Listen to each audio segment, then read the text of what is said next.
Hello, everyone, and thank you for joining another JordanCon interview. Today, I am interviewing Barbara V. Evers. She is an author. She's an award-winning author, and she writes about her passions, including giraffes and other endangered animals. She has a Master's of Arts in Professional Communication and a Bachelor of Arts in Zoology, which basically means she can talk to animals. Welcome. Hey, thank you. I'm glad to be here. Yeah. So I'm wondering what led you to those studies? Because those are very interesting. And they're convoluted. They definitely are. First of all, you need to know that I got the bachelor's degree 20 years before I got the master's degree. So that makes kind of a difference there. And when I got the bachelor's degree, I actually was pursuing the environmental sciences field, but I went to Clemson University and they were working on what do they call it, a cognate in the sciences department that was going to be industrial biology, but it wasn't there yet. So they said, major in zoology, do a Bachelor of Arts, you can do a minor. So I did a minor in life sciences. And then when the cognate comes through, you'll get it. But the cognate never came through. So I have a zoology degree instead. So there you go. You fast forward about 10 years, I found myself actually working in the corporate training industry. And some of the positions I wanted to do were with some of the tech schools, and they needed a master's. So I eventually went back and got a master's in communication because that was more appropriate to what I was doing by then. And do they feel like they work really well with your current, in a way? Yeah, because for the writing, it does. The master's in communications really a master's in rhetoric, which is just the art of persuasion. But let's face it, writing books is the art of persuasion. Getting people to buy your books is the art of persuasion. And there are animals in my books, and I try to be realistic about the animal. Now my giraffes are fantastical. Yes, it's giraffes, y'all. My giraffes are fantastical. So they have elements that real giraffes don't have, but they also are like giraffes. I know a lot about giraffes. I even have a textbook about giraffes. So I take the animal aspect seriously and the biology seriously. And I think having that degree helps me with that. For sure. For a second, I thought you were going to say you had a pet giraffe, and I got really excited. I wish. Just in your backyard, Yeah, sure. Why not?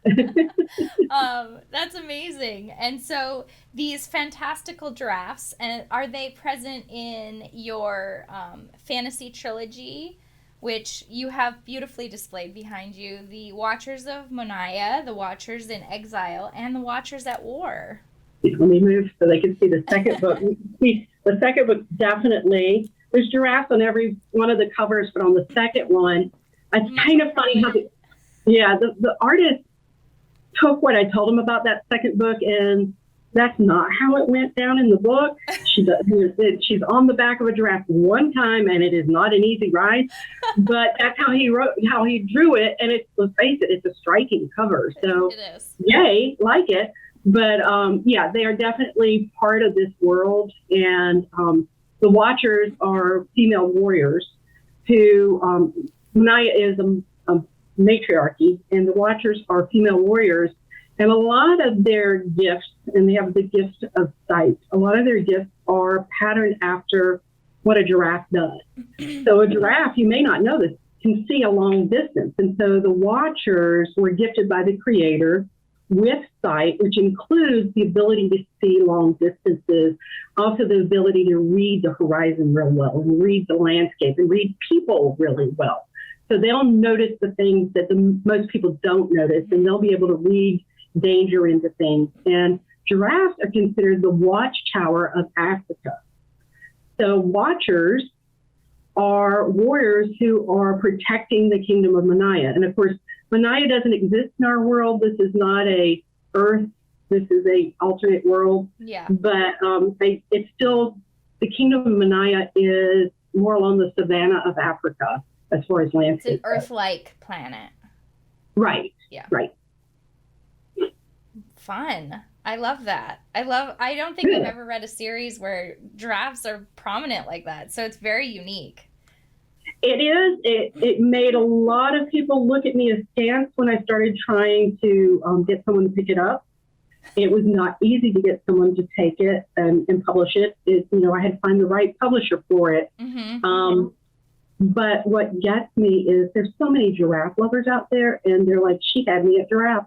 There you go. And people don't realize giraffes were often considered a mythical animal for a very long time because most people had never seen them.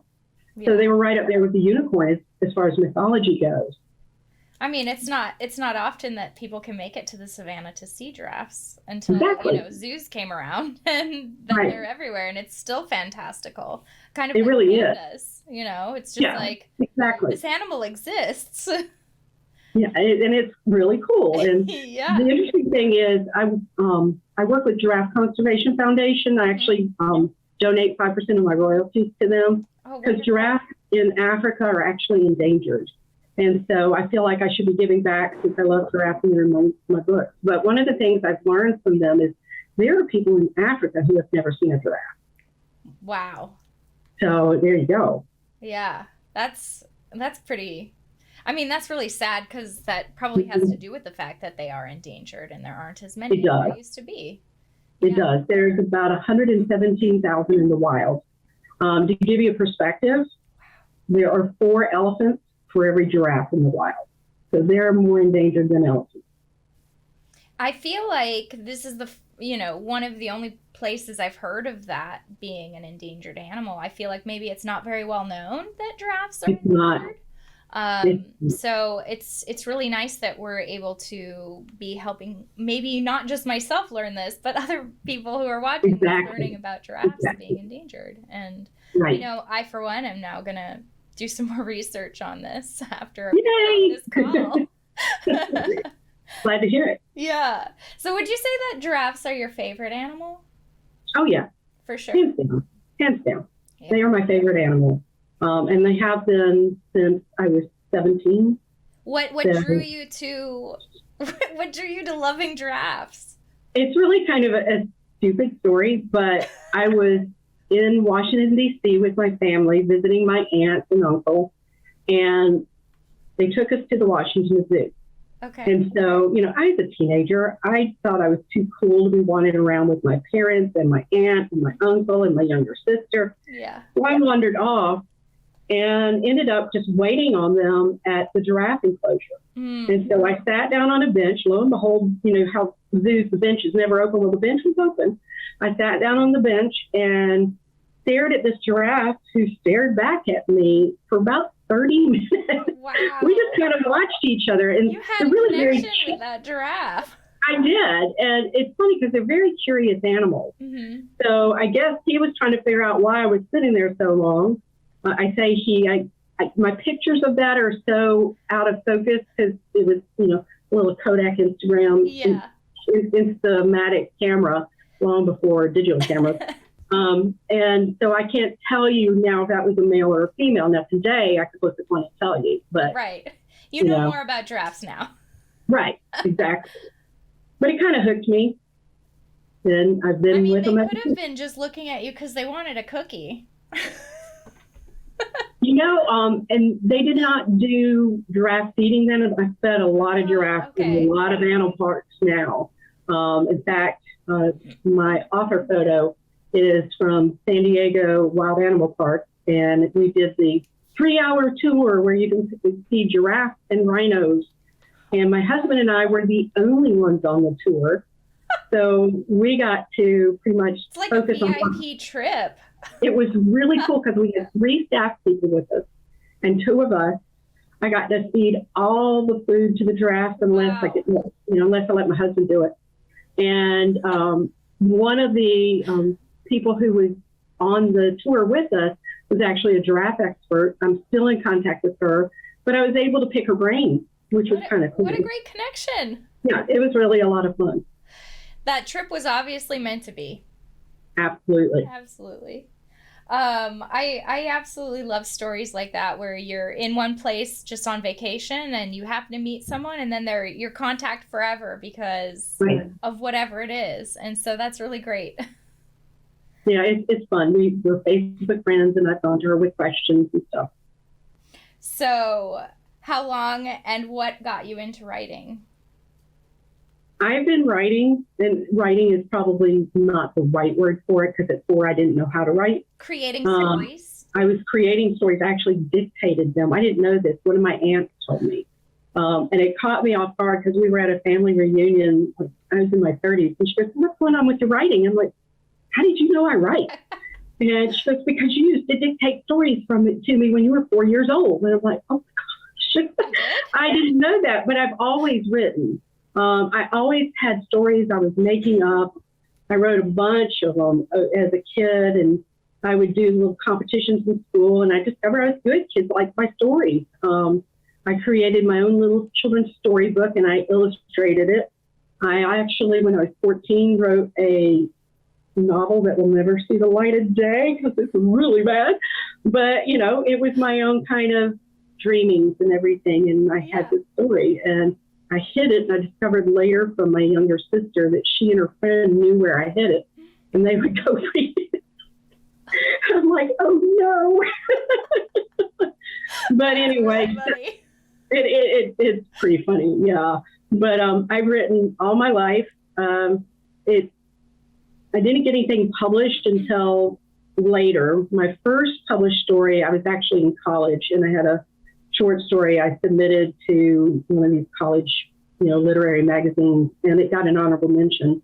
And since I'd written it in high school, I felt kind of good that it got an honorable mention in a college publication. Sure. Yeah. So, but then I had this long dry spell while I was being a single mom and raising kids, and I'd write a little bit, but I didn't have the time or the focus. And so it wasn't until later that I got to writing again seriously. So, but I was always scribbling something. What got you re-inspired to jump in and try to get published?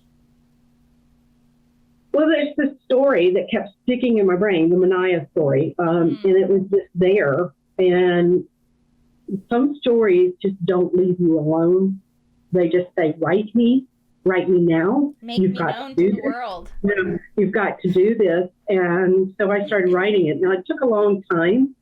I started writing it somewhere around, 2001, 2002. Mm-hmm. And, but I had a lot going on work-wise. And so it was sporadic, and I didn't have that writing tribe yet. So I'd write a little bit. I had a beta reader who would read it, and we'd talk about it. And then in 2007, I saw in Writer's Digest that there was this group called South Carolina Writers Workshop. They're now South Carolina Writers Association, but it's the same group. And they were having this huge conference in Myrtle Beach. And so I signed up to go, and I had about 50,000 words under my belt at that point. I discovered there was a local critique chapter here in the Greenville area where I live, and got hooked up with them, and everything kind of took off after that point. So I really got writing big time after that. And that's where I met Faith, too. Oh, great. So, yeah, I met her there, and actually they had proctors. I don't know if you've done that at JordanCon, but this was a writing conference, and they had 500 people there and 40 faculty. And so people could sign up to be a proctor, and you were the one who stood up and said, this is Faith Hunter, and this is what she writes, and da-da-da-da, and you were there for anything she needed. And I was Faith's proctor, and she actually had a cold that weekend, and I had some homeopathic medicine that I gave her, and it helped. So she connected with me, and, we've been connected ever since. And, she told me, if you want to get this book finished writing, I'll be the person to kind of smack you occasionally, make you keep writing. So basically, we just worked it out where I would occasionally email her and say, this is where I am. And she'd say, good. I actually wrote her, because there's this huge battle that ultimately ended up being in the second book. The first book ended up being way too long. I split it into 2 books and wrote more stuff in each one and everything. But it ended up being in the second book. But I told her, I said, I am skating around this battle. I don't know why I'm not writing it. Every time I think I'm going to write it, I write something else. And she goes, yeah, it sounds like you are. So this is what you do. And she gave me kind of this formula of how to figure out how to write that battle. And I've used that formula ever since. And it literally is laying it out, just almost like someone who's doing, D&D lays out their map and everything, laying it out and figuring out who's where, what's going on and everything. And really how you want it to end. Right. Yeah. And I really had to do that in the third book, because I have a scene in the third book where so many things are moving at the same time, because it's epic fantasy. So, you've got people over here, people over here, and people over here, and all these different factions. And I was like, oh my gosh, I got to sit down and figure out who's where so that nobody does something they're not supposed to do at the wrong time.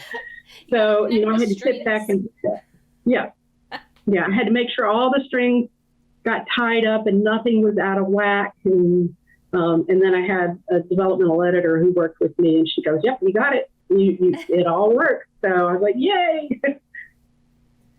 That's great. I'm really excited because I'm going to get to meet you this year at JordanCon, and you're going to get to show me all of these fun tricks in person, which is really exciting because I think for most of us, this is going to be the first time coming to a convention in a couple years. So real people. It might be. Now, I went to several this past year, but there were a lot I did not go to either. And it's been a long time since I've been to one. This will be the first one this year.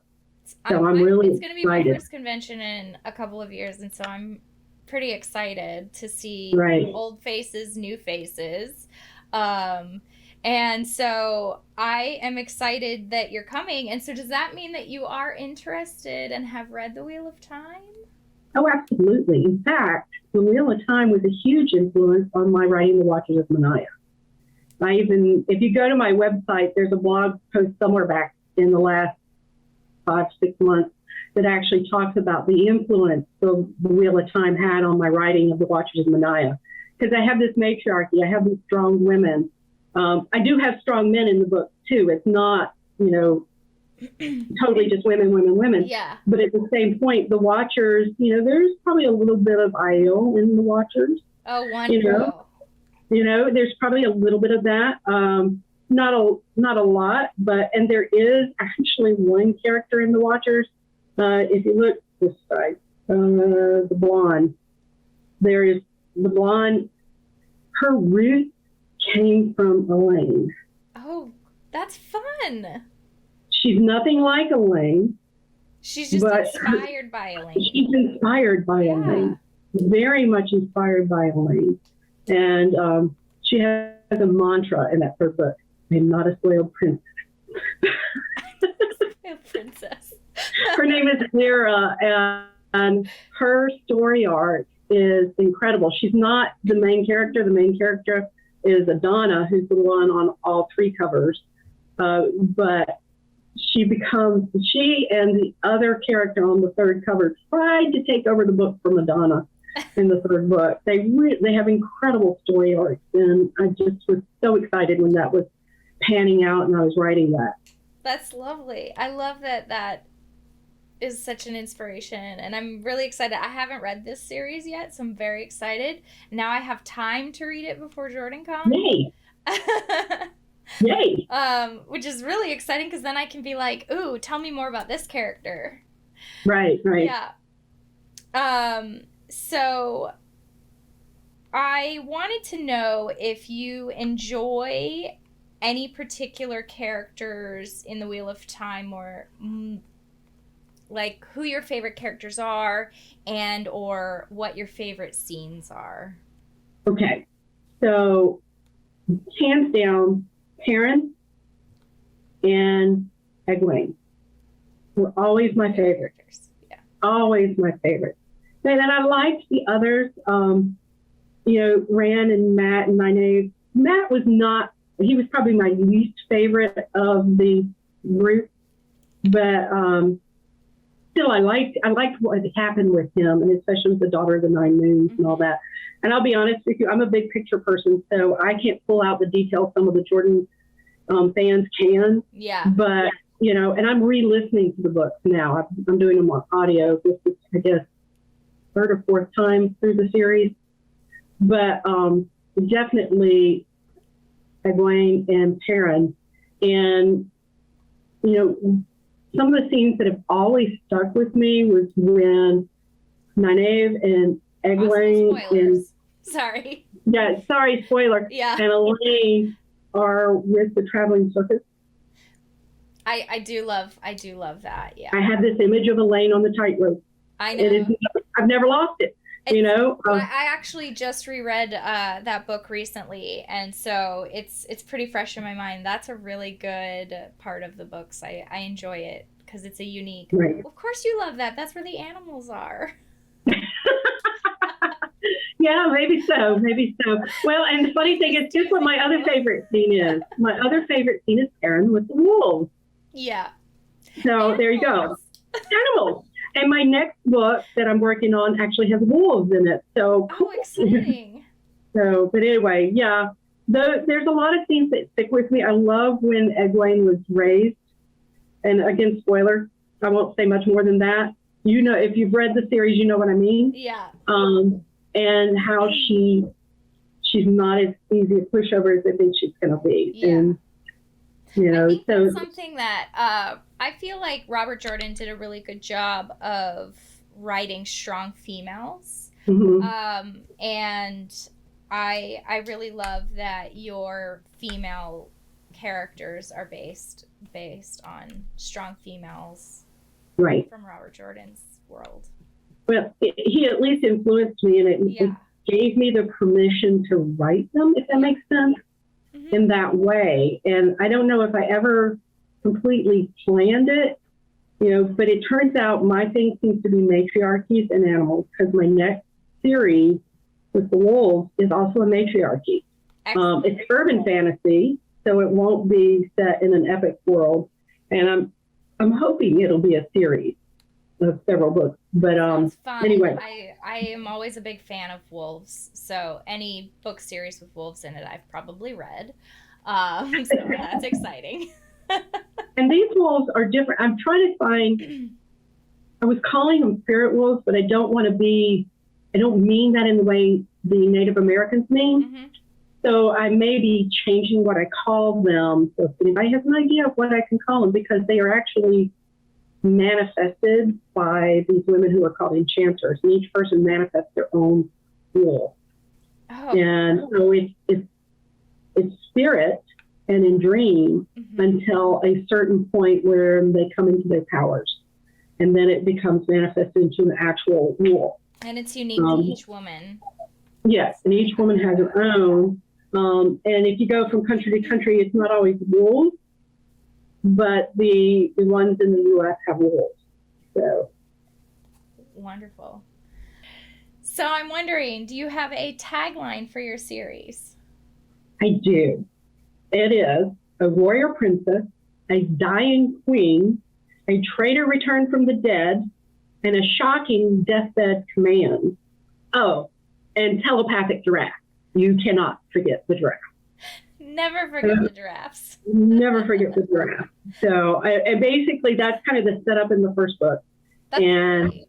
It sets the whole process in motion for what happens in Adana's life. Wonderful. Well, I'm going to ask a couple closing questions, and sure.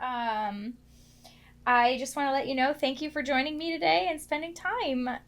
Thank you. I've enjoyed it. Okay, so what's your favorite word? You know, you see those things that come across Facebook with all the old words, you know, like diddly squat and yeah, like the old fashioned. Yeah.